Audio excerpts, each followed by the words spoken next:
निकाय चुनाव को लेकर अब इंतजार हो गया है खत्म। 23 फरवरी को होगा चुनाव। नमस्कार, जोहार, मैं पंकज आर्य और आप देख रहे हैं आर्य न्यूज झारखंड।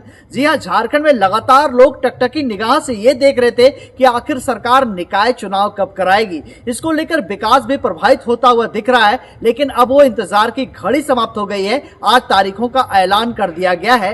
23 फरवरी को होगा चुनाव। जी हां, बिल्कुल सही सुन रहे हैं। अब तारीखों का ऐलान राज्य निर्वाचन आयोग ने एक प्रेस वार्ता आयोजित करके बता दिया है। तारीखों का ऐलान कर दिया है। ये तारीखें तय कर ली गई हैं। अब निकाय के चुनाव होंगे और चुनाव के बाद विकास जिस तरह से आगे बढ़ रही थी शहरी क्षेत्रों में, निकाय क्षेत्र में फिर एक बार बदस्तूर वो विकास आगे बढ़ेगी, ऐसे लोग कह रहे हैं। बताया जा रहा है कि राज्य निर्वाचन आयोग के ऊपर और सरकार के ऊपर लगातार विपक्ष के दल, चाहे वो भाजपा की बात करें, आजसू की बात करें, और कई दल जो हैं लगातार ये सवालिया निशान खड़ा कर रहे थे कि आखिर निकाय के चुनाव में इतनी लेट लतीफी क्यों विकास को प्रभावित किया जा रहा था। लेकिन आज इन सारी बिंदुओं पर विराम लग गया है और आज राज्य निर्वाचन आयोग ने तारीखों का ऐलान कर दिया है। एक प्रेस वार्ता आयोजित करके बताया है कि 48 निकाय क्षेत्रों में एक साथ 23 फरवरी को होंगे चुनाव। 27 फरवरी को मतगणना के साथ ही साथ नगर निकाय के क्षेत्र में मिल जाएंगे जनप्रतिनिधि और विकास की गति आगे बढ़ेगी। आज बता दिया गया है कि 29 जनवरी से लेकर 4 फरवरी तक आप नामांकन की प्रक्रिया में शामिल हो सकते हैं। चुनाव लड़ने के लिए आप अपना नामांकन दर्ज करा सकते हैं और साथ ही साथ ये बताया गया है कि 5 फरवरी को आप नामांकन वापस ले सकते हैं।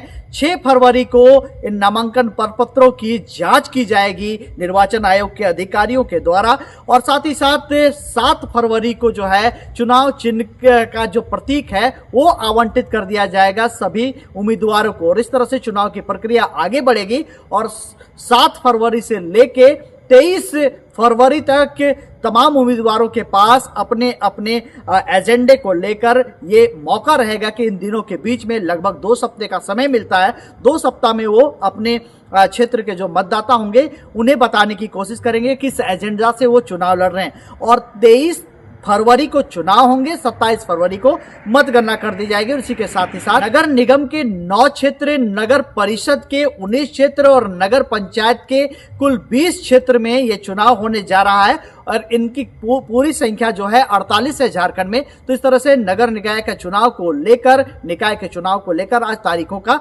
ऐलान कर दिया गया है। 23 फरवरी को होगा चुनाव। इस तरह से चुनावी रणभेरी बच चुकी है और तमाम बातों को प्रेस कॉन्फ्रेंस में रखते हुए नजर आ रहे हैं निर्वाचन आयोग के अधिकारी। तो आइए सीधे जोड़ते हैं इस प्रेस कॉन्फ्रेंस से और सुनते हैं क्या कुछ कह रहे हैं अधिकारी। बने रहे तमाम खबरों के लिए आप आर्य न्यूज झारखंड में। मैं पंकज आर्य आपको रिपोर्टिंग दे रहा हूं झारखंड से। जा रही है ये नगर पालिका आम निर्वाचन 2026 हेतु निर्वाचन कार्यक्रम के संबंध में की जा रही है। मैं ये बताना चाहूंगी कि राज्य के अंतर्गत कुल 48 नगर पालिकाओं में आम निर्वाचन कराया जाना प्रस्तावित है।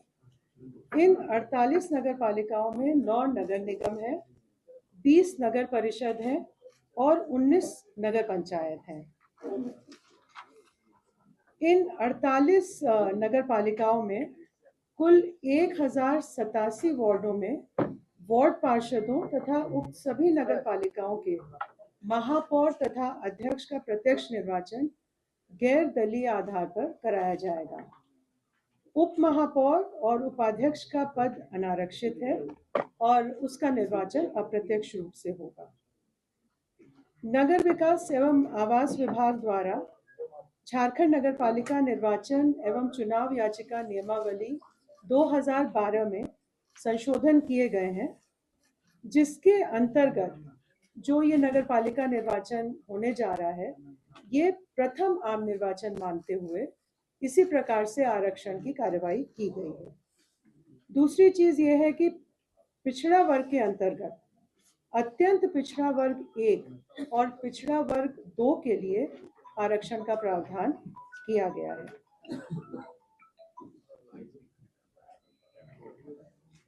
जहां तक मतदाता सूची का प्रश्न है, भारत निर्वाचन आयोग द्वारा 1 अक्टूबर 2024 को एलिजिबिलिटी डेट मानते हुए जो विधानसभा निर्वाचन क्षेत्र के लिए मतदाता सूची तैयार की गई है उसी को ही आयोग द्वारा वार्ड वार विखंडित किया गया है, उसका डिसइंटीग्रेशन किया गया है और इस मतदाता सूची के अनुसार नगर पालिका क्षेत्र में कुल मतदाताओं की संख्या 43,33,574 है, 43,33,574, जिसमें पुरुष मतदाता 22,07,203 है और महिला मतदाता 21,26,227 है।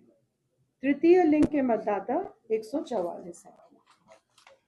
मैं बताना चाहूंगी कि मतदान के लिए जो आइडेंटिटी जो पहचान सुनिश्चित करने के लिए डॉक्यूमेंट है, एक तो एपिक है जो इलेक्शन कमीशन देता है, मतदाता पहचान पत्र।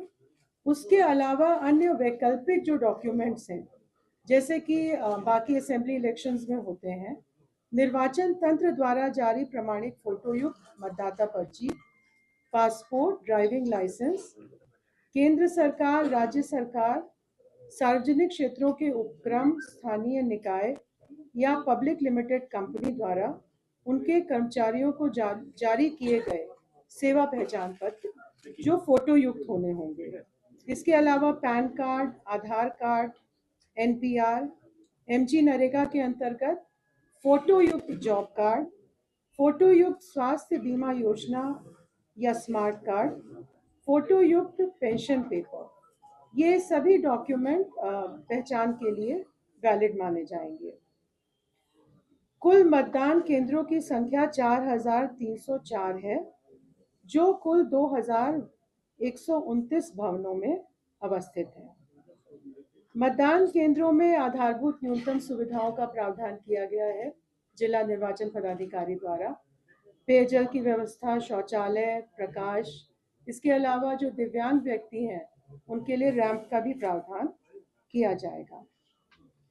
विधि व्यवस्था और सुरक्षा बलों की तैनाती, इस हेतु 8 जनवरी 2026 को एक बैठक यहाँ आयोग में आयोजित की गई थी, जिसमें नगर विकास एवं आवास विभाग, गृह विभाग, अपर पुलिस महानिदेशक अभियान, सभी जिला निर्वाचन पदाधिकारी, सभी सीनियर एसपी इसमें सम्मिलित हुए थे डायरेक्टली और वीसी के माध्यम से, और पर्याप्त संख्या में बल उपलब्ध कराने की व्यवस्था गृह विभाग द्वारा तथा पुलिस महानिदेशक ये पोलिंग के समय मतदान केंद्र में और काउंटिंग के समय मतगणना केंद्र में, और जो स्ट्रांग रूम होगा जहां पे बैलेट बॉक्सेस रखे जाएंगे, उसके लिए सुरक्षा बलों की व्यवस्था की जाएगी।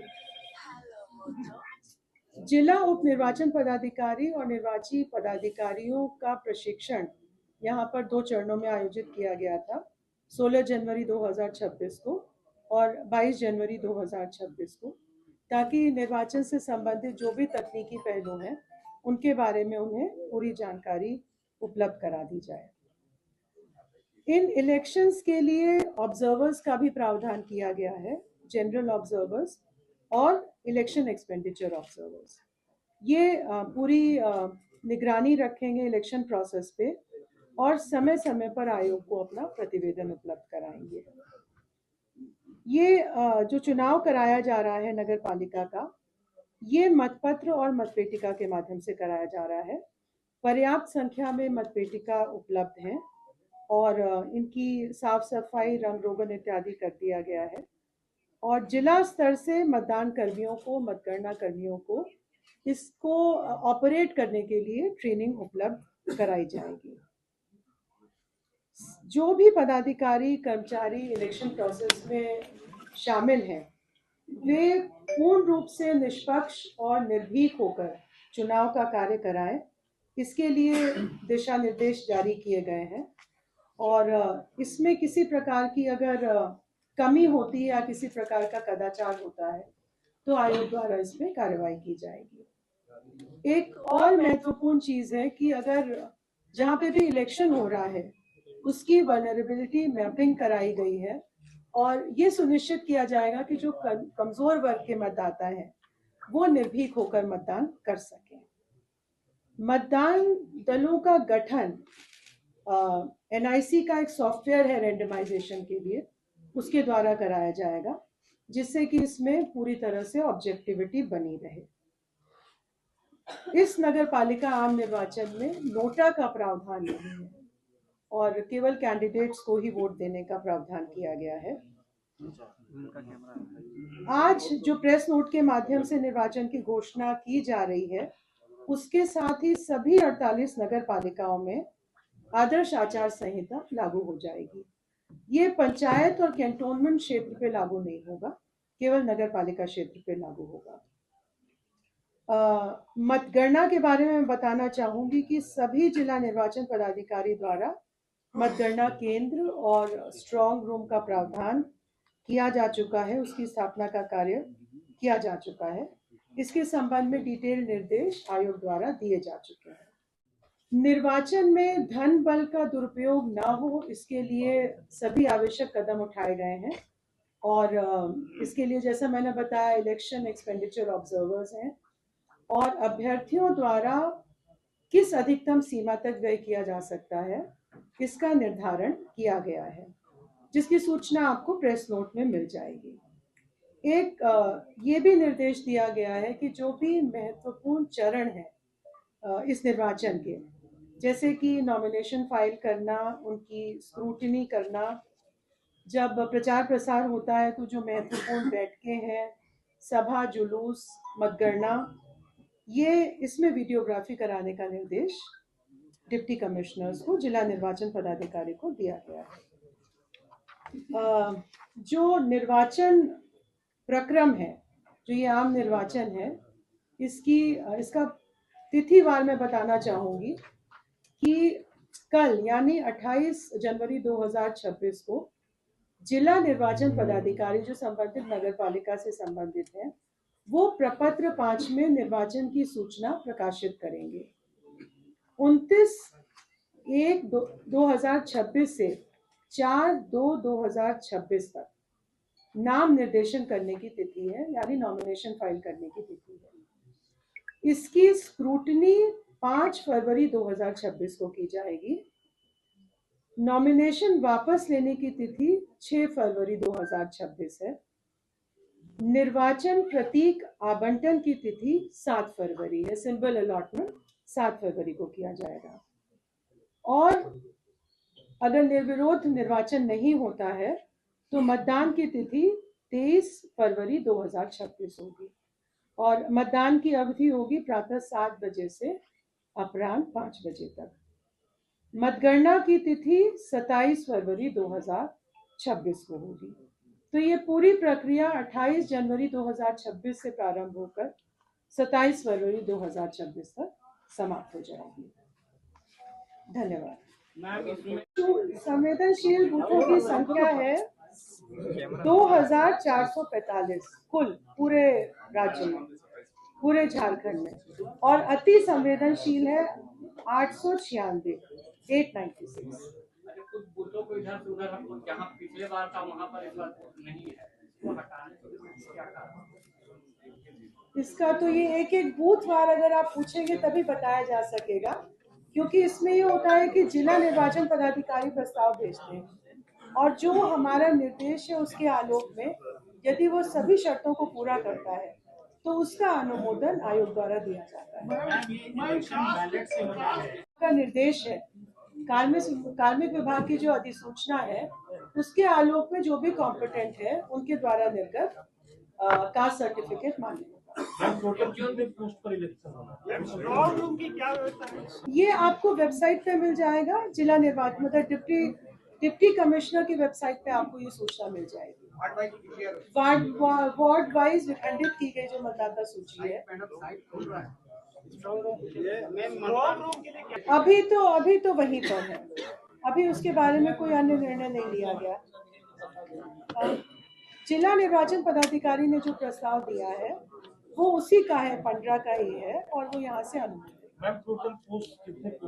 चुनाव आदर्श मतलब मॉडल कोड ऑफ कंडक्ट लागू ये रोड वगैरह, सरकारी प्रॉपर्टी, पोल वगैरह या बाउंड्री वॉल में जो पोस्टर वगैरह लगाया जा रहा है, ये तो चुनाव आचार संहिता में आ जाएगा ना, जो प्रत्याशी खड़े हो रहे हैं उनका क्या है?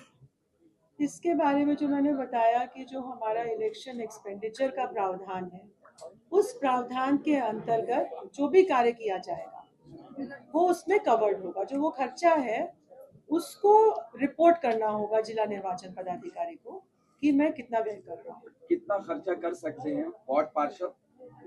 और मैंने इसमें प्रेस नोट में आपको पूरी जानकारी मिल जाएगी, एक बार बता देती मैं। बता हाँ, तीनों पोस्ट का बता देती। वार्ड पार्षद हैं, नगर पंचायत में उनके लिए अधिसीमा 1 लाख रुपए है, और जो वार्ड पार्षद नगर परिषद में है, 1 लाख से कम जनसंख्या वाले नगर परिषद में, उनके लिए अधिसीमा 1.5 लाख है, और 1 लाख से अधिक जनसंख्या वालों के लिए 2 लाख रुपए है। और नगर निगम में जहां जनसंख्या 10 लाख से कम है वहां पे 3 लाख, और जिस नगर निगम में जनसंख्या 10 लाख से अधिक है वहां पे 5 लाख। ये वार्ड पार्षद के लिए है। और नगर पंचायत के अध्यक्ष के लिए 5 लाख रुपए, नगर परिषद के अध्यक्ष के लिए यदि जनसंख्या 1 लाख से कम हो तो 6 लाख रुपए, और जनसंख्या अगर 1 लाख से अधिक हो तो 10 लाख रुपए, और नगर निगम में 10 लाख से कम जनसंख्या के लिए 15 लाख, और 10 लाख और उससे अधिक जनसंख्या के लिए 25 लाख। 1087 है, तो 1087 वार्ड काउंसिलर स्टार्ट। वार्ड या निगम के अध्यक्षों का क्या मतलब? किसी भी बोर्ड निगम के अध्यक्ष या हो गया है, उपाध्यक्ष तो अभी कोई घोषणा नहीं हुई। किसी भी बोर्ड निगम के अध्यक्ष की घोषणा नहीं हुई। जो नगर पालिका से संबंधित जो निर्णय है वो नहीं लिए जाए। मान लिया जाए कि महिला है उनके अध्यक्ष की घोषणा होगी तो नहीं होगी। अब ये देखना पड़ेगा, मैंने ये स्पष्ट रूप से बताया कि जो नगर पालिका क्षेत्र है उससे संबंधित कोई निर्णय नहीं लिए जाएंगे। और मॉडल कोड ऑफ कंडक्ट जो है वो आप देख सकते हैं, वो आयोग के वेबसाइट पे भी है, तो उसको आप देख लीजिए कि उसमें रांची में कोई टेंडर वगैरह निष्पादित नहीं होगा। नगर पालिका क्षेत्र सड़क वगैरह के लिए हाँ, मैम, जो डिप्टी मेयर और डिप्टी चेयरमैन का इलेक्शन होना इंडायरेक्ट इलेक्शन, उसका भी कुछ शेड्यूल होगा या वो? नहीं, उसका शेड्यूल इससे संबंधित नहीं है। लेकिन वो कब तक हो जाएगा? उसका 30 मार्च के पहले हो जाएगा। मैं चुनाव आचार संहिता